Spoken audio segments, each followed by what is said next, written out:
हिसार में आज आम आदमी पार्टी के राज्यसभा सांसद सुशील गुप्ता ने प्रेस वार्ता का आयोजन किया। प्रेस वार्ता में पत्रकारों से बातचीत करते हुए आम आदमी पार्टी के राज्यसभा सांसद सुशील गुप्ता ने कहा है कि आज यूपी में जंगल राज लागू हो चुका है। हाथरस में पहले एक बच्ची का चीरहरण किया गया और फिर बाद में रात को उसका अंतिम संस्कार करके कानून व्यवस्था का भी चीरहरण किया गया। वह मांग करते हैं कि देश में कानून व्यवस्था लागू की जाए। आज यूपी के अंदर हाथरस की दलित बेटी मनीषा का पहले गैंगरेप हुआ। यूपी पुलिस ने इनकार किया गैंगरेप से, उसकी हड्डी तोड़ी गई, पोस्टमार्टम की रिपोर्ट आ गई, उसकी गले की हड्डी भी तोड़ी गई, इतनी बार गला दबा के मारा गया। पुलिस ने अंतिम समय तक परिवार को उस बच्ची से नहीं मिलने दिया और रात के अंधेरे में रात को 3 बजे जाके उसका दाह संस्कार कर दिया। परिवार का एक भी आदमी साथ नहीं गया। पहले चीरहरण उस बच्ची का हुआ और फिर इस देश की कानून व्यवस्था का चीरहरण हुआ, क्योंकि ऐसा कोई कानून नहीं है कि परिवार को अंतिम दाह संस्कार के समय पे परिवार को वहां पे ना आने दिया जाए। और इसके साथ साथ हिंदू धर्म के अंदर तो रात्रि में मध्य रात्रि को दाह संस्कार होता ही नहीं, सूर्यास्त के बाद नहीं होता, दिन छिपने के बाद नहीं होता। तो उस बच्ची को वहां पे ले जाके दाह संस्कार किया गया, उसकी हम निंदा करते हैं। और अभी उसकी राख ठंडे नहीं हुई थी, बुलंदशहर से एक 14 वर्ष की बच्ची को दबंग आके घर से उठा ले गए और उसके साथ गैंगरेप किया। बागपत में रेप की खबरें आ रही हैं। बलरामपुर में कॉलेज की छात्रा आ रही थी कॉलेज से, उसका गैंगरेप हुआ। तो यूपी में भी जंगल राज हो रहा है। हरियाणा के अंदर भी जगह जगह ऐसी अखबारों के पन्ने में रोज सुर्खियों के अंदर आती हैं ये खबरें।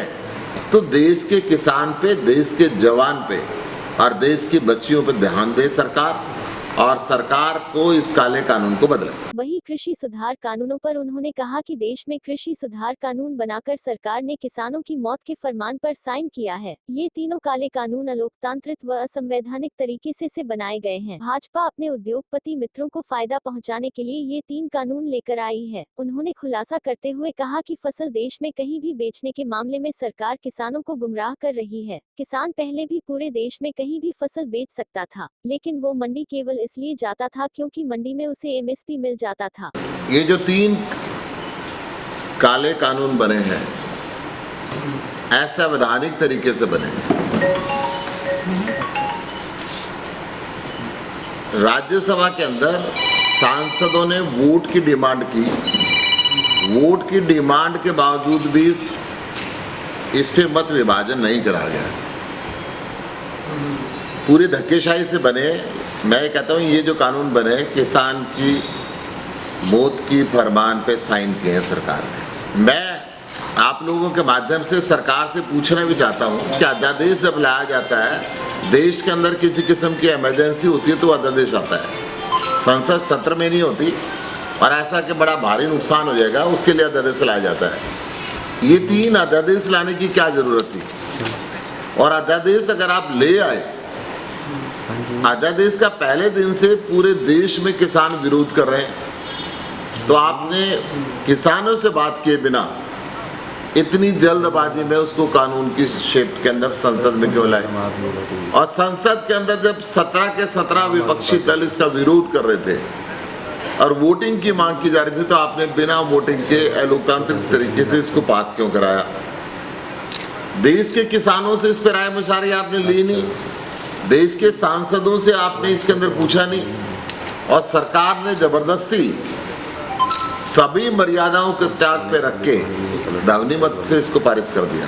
आज हम ये कह रहे हैं कि इस प्रदेश का मुख्यमंत्री दुष्यंत चौटाला, जो चौधरी देवीलाल का पोता है और किसानों की बीजेपी विरोधी वोट पर जो जीता है, उसने वोट के विरोध में अनैतिक समझौता करके बीजेपी के साथ बैठा, और आज जब किसान सड़क के ऊपर पिट रहे हैं वो अपनी गद्दी के लालच को नहीं छोड़ पा रहा है।